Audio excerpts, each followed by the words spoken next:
శ్రీమాత్రే నమ. జయ గురు దత్తాత్రేయ నమ.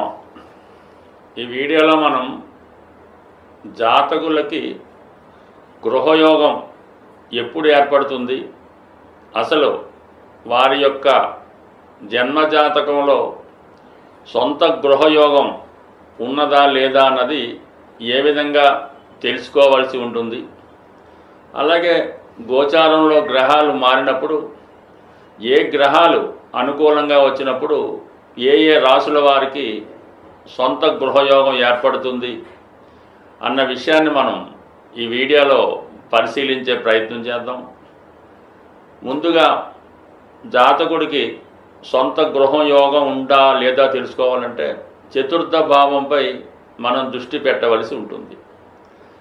అలాగే చతుర్థ భావం, చతుర్థ భావాధిపతి, అలాగే కారకుడు కుజుడు, ఈ గ్రహాలు జాతకుడికి బలంగా ఉంటూ చతుర్థ భావంపై శుభగ్రహాల దృష్టి ఉన్నప్పుడు జాతకుడికి సొంత గృహయోగం ఏర్పడడం జరుగుతూ ఉంటుంది. అయితే చతుర్థ భావం కేవలం గృహానికే కాకుండా విద్య, వాహనం, మదరు, జీవితంలో సుఖ సంతోషాలు, ఆనందం, ఇవన్నీ కూడా చతుర్థ భావాన్ని బట్టే పరిశీలిస్తుంది. అయితే కొంతమందికి మంచి విద్య ఉన్నా సరైన గృహం అయితే ఉండదు, కొంతమందికి మంచి గొప్ప ఆస్తులు ఉన్నా కూడా సరైన విద్య లేకపోవడం జరుగుతూ ఉండదు. దీన్ని బట్టి జాతకంలో చతుర్థ భావం యొక్క బలంతో పాటు ప్రతి భావానికి, ప్రతి దానికి కూడా ఒక కారక గ్రహం ఉండడం జరుగుతూ ఉంటుంది. ఉదాహరణకి జన్మజాతకంలో చతుర్థ భావం బలంగా ఉంటూ శుక్రుడు బలంగా ఉంటే జాతకుడికి మంచి వాహన యోగం ఏర్పడుతుంది. అలాగే బుధుడు బలంగా ఉంటే గొప్ప విద్యాయోగం ఏర్పడుతుంది. గురువు బలంగా ఉంటే మంచి పాండిత్యం కలిగి ఉంటాడు.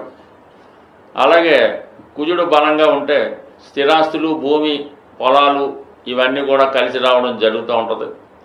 సో అందువలన ఏంటంటే చతుర్థ భావంలో ఏ గ్రహం ఉన్నది, చతుర్థ భావాన్ని ఏ గ్రహం చూస్తున్నది, చతుర్థ భావాధిపతి ఏ గ్రహంతో కలిసి ఉన్నాడు, ఇవన్నీ పరిశీలించిన తర్వాత జాతకుడికి ఎటువంటి గృహం ఏర్పడుతుంది అన్న విషయాన్ని కూడా మనకి ఈ గ్రహాలను బట్టి తెలియజేయడం జరుగుతూ ఉంటుంది. శని యొక్క ప్రభావం వల్ల జాతకుడికి రాళ్లతో కట్టినటువంటి, అంటే పూర్వకాలం ఈ కోటలు అటువంటివి ఉండి కదా, అటువంటి భావన ఉంటుందని. అలాగే ప్రస్తుతం శుక్రుడు యొక్క ప్రభావం ఉంటే చాలా విలాసవంతమైనటువంటి భవనాలు ఉండే అవకాశం ఉంటుంది. గురువు ఉన్నప్పుడు చాలా ఆధ్యాత్మికంగా ఒక మంచి ప్రశాంతమైనటువంటి కుటీరం లాంటి గృహం ఏర్పడడం జరుగుతూ ఉంటుంది. బుధగ్రహం ఉండడం వల్ల ఒక మంచి గ్రంథాలయం లాంటి గృహం ఏర్పడడం జరుగుతూ ఉంటుంది. బట్ ఏదైనా శుక్రుడు బలంగా ఉండి కుజుడు కూడా బలంగా ఉంటే ఆ జాతకుడికి అనేక అంతస్తుల భవనాన్ని కలిగి ఉండడం జరుగుతూ ఉంటుంది. రవి ప్రభావం వల్ల పూరిళ్ళు గడ్డితో నిర్మించిన గృహం అని చెప్తూ ఉండేవారు, కానీ ఇప్పుడు ఇవన్నీ కాలానుగుణంగా మారిపోవడంతో ఏదైనా ఆ స్టేటస్ని బట్టి, జాతకంలో ఉన్న గ్రహాలను బట్టి గృహయోగం ఏర్పడడం జరుగుతుంది. బట్ ఏదైనా సొంత గృహం విలాసవంతమైనటువంటి ఫర్నిచర్తో, వివిధ రకాల అలంకరణలతో ఉన్నటువంటి గృహం కావాలంటే శుక్రగ్రహ అనుగ్రహం, అలాగే కుజగ్రహ అనుగ్రహం కూడా కంపల్సరీగా ఉండవలసి ఉంటుంది. అలాగే చతుర్థ భావానికి సంబంధించిన దశలు కూడా రావాల్సి ఉంటుంది. ఏదైనా దశ వచ్చినప్పుడే ఆ యోగం ఫలిస్తూ ఉంటుంది. అలాగే మనకి చతుర్థ భావంలో ఉన్న గ్రహం కానీ, చతుర్థ భావాన్ని చూస్తున్న గ్రహం కానీ, చతుర్థ భావాధిపతితో కలిసి ఉన్న గ్రహాల యొక్క దశలు వచ్చినప్పుడు ఆ చతుర్థ భావం యాక్టివేట్ అయి జాతకుడికి గోచారరీత్యా గురుగ్రహ అనుగ్రహం వచ్చినప్పుడు, కుజగ్రహ అనుగ్రహం వచ్చినప్పుడు, కొన్ని సందర్భాల్లో శనిగ్రహ అనుగ్రహంతో సొంత గృహం ఏర్పడడం జరుగుతూ ఉంటుంది. కొన్ని సందర్భాల్లో అంతర్దశలు కూడా కొన్ని 3 సంవత్సరాలు 3.5 సంవత్సరాలు ఉండే సందర్భంలో కూడా ఈ సొంత గృహం ఏర్పడే అవకాశం ఉంది. కొన్ని అంతర్దశల్లో గృహాన్ని అమ్మడం జరుగుతూ ఉంటుంది. కొన్ని అంతర్దశల్లో గృహాన్ని కొనడం జరుగుతూ ఉంటుంది.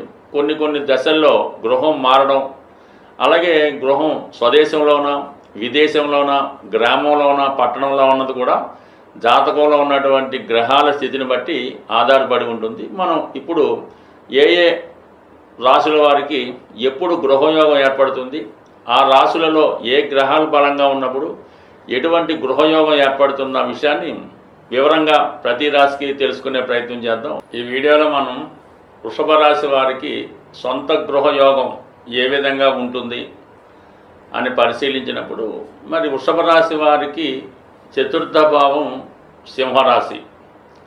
అందువలన సాధారణంగా వీళ్ళు ఒక ఉన్నత స్థాయి కుటుంబానికి చెందిన వారి వంశంలో జన్మించడం జరుగుతూ ఉంటుంది. అంటే వీళ్ళ యొక్క పెద్దవాళ్ళు పెద్ద పెద్ద బంగళాలు మంచి స్థిరాస్తులు కలిగినటువంటి కుటుంబంలో జన్మించడం జరుగుతుంది.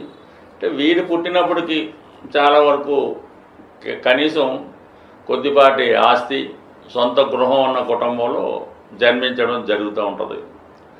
సాధారణంగా ఈ రాశి వారికి ఈ ప్రభుత్వానికి సంబంధించినటువంటి ఆస్తులు సంక్రమించే అవకాశం ఉంటుంది. అంటే కొన్ని సందర్భాల్లో ఈ గవర్నమెంట్ అలాట్ చేసినటువంటి గృహాలు రావడం కానీ, లేదంటే వీళ్ళకి ప్రభుత్వ క్వార్టర్స్ అంటే కొంత మిలిటరీలో ఉన్నవాళ్ళు పెద్ద పెద్ద అంటే ఈ పంచాయతీరాజు, ఈ కలెక్టరేటు, ఈ పోలీస్ డిపార్ట్మెంట్లో పనిచేస్తున్న వారికి ప్రభుత్వమే వాళ్ళు ఉండడానికి నివాస గృహం ఏర్పాటు చేయడం జరుగుతూ ఉంటుంది. అది వాళ్ళకి సొంతం కాకపోయినా కూడా చాలా వరకు సొంత గృహంగానే దాన్ని భావించవలసి ఉంటుంది. తర్వాత కొన్నాళ్ళకి వాళ్ళు నివసిస్తున్నటువంటి గృహాలు వాళ్ళకే ఇవ్వడం కూడా కొంతమందికి అదృష్టవశాత్తు జరుగుతూ ఉంటుంది.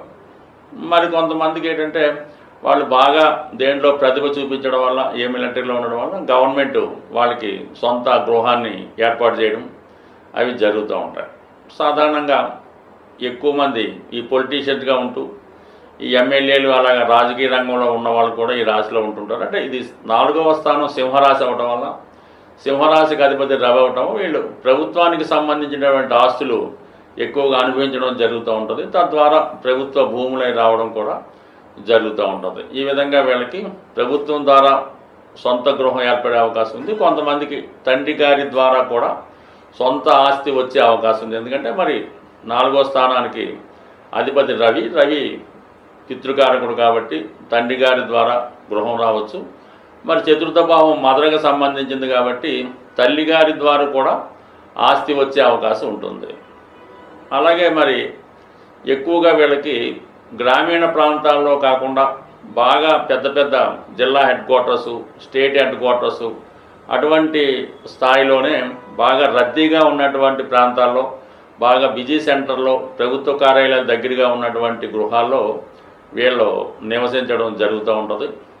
అలాగే వారి యొక్క జన్మజాతకంలో ఈ చతుర్థ భావంపై శుక్రగ్రహ దృష్టి కానీ, శుక్రగ్రహం ఈ రాశి యందు ఉన్నప్పుడు వారికి భార్య ద్వారా కూడా సొంత గృహం ఏర్పడే అవకాశం ఉంటుంది.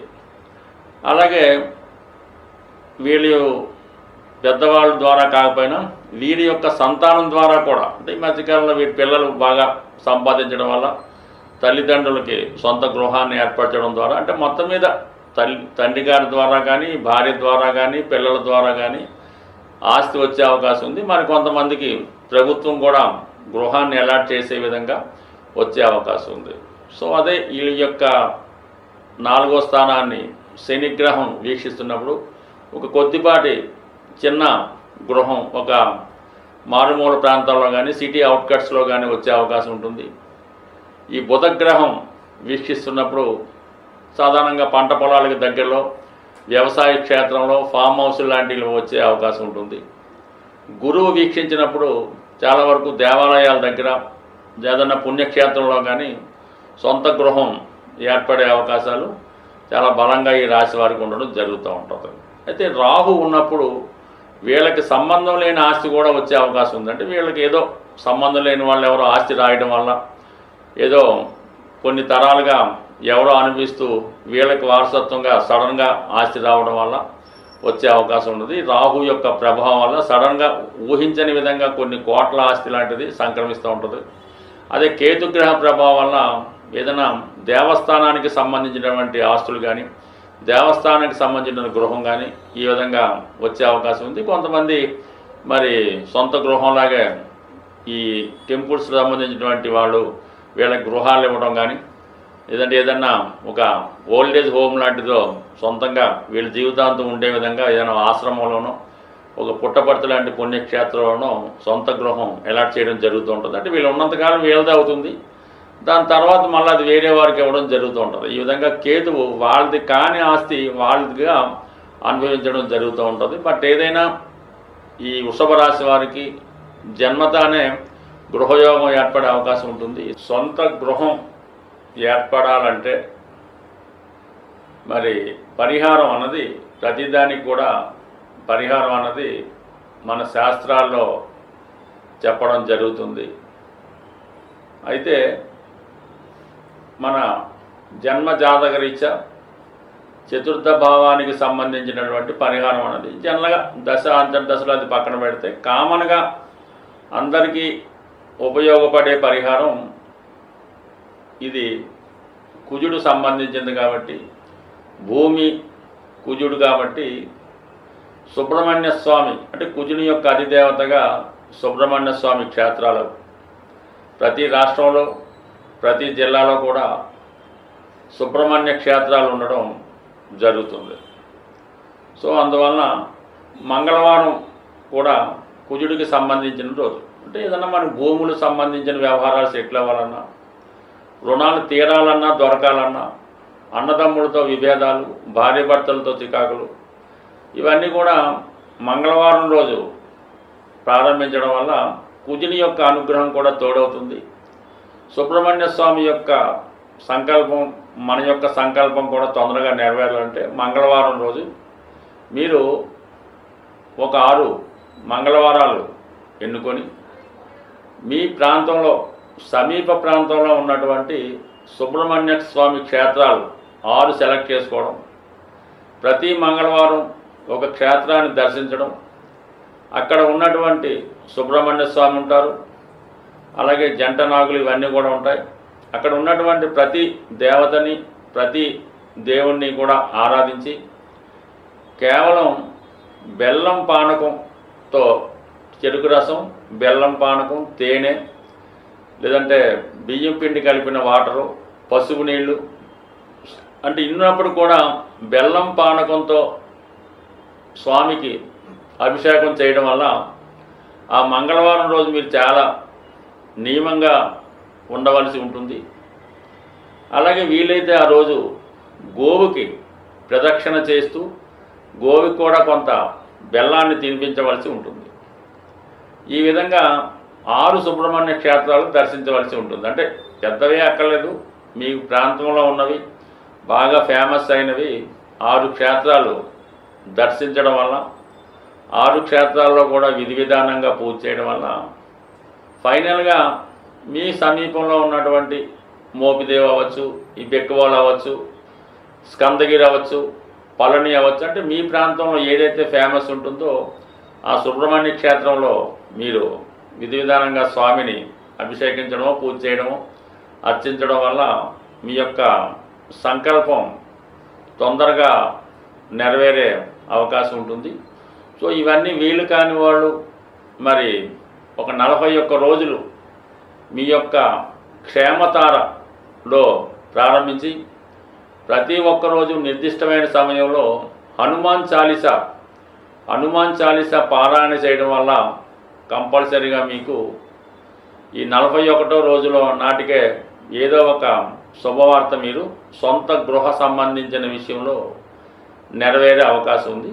అంటే ఏదైనా మనం పని ప్రారంభించేటప్పుడు తారాబలం కూడా ఇంపార్టెంట్గా చూసుకోవాల్సి ఉంటుంది. అది సాధన తార కొన్నింటికి, క్షేమతార కొన్నింటికి, ఈ విధంగా తారాబలాన్ని ఎన్నుకొని మనం ఈ యొక్క ప్రక్రియ ప్రారంభించినప్పుడు కంపల్సరీగా మీ యొక్క సొంత గృహం నెరవేరుతుంది. బట్ ఏదేమైనా సొంత గృహం నెరవేరాలంటే ముందు మీరు నివసిస్తున్నటువంటి గృహం వాస్తుపరంగా ఎటువంటి దోషం లేకుండా ఉండాలి.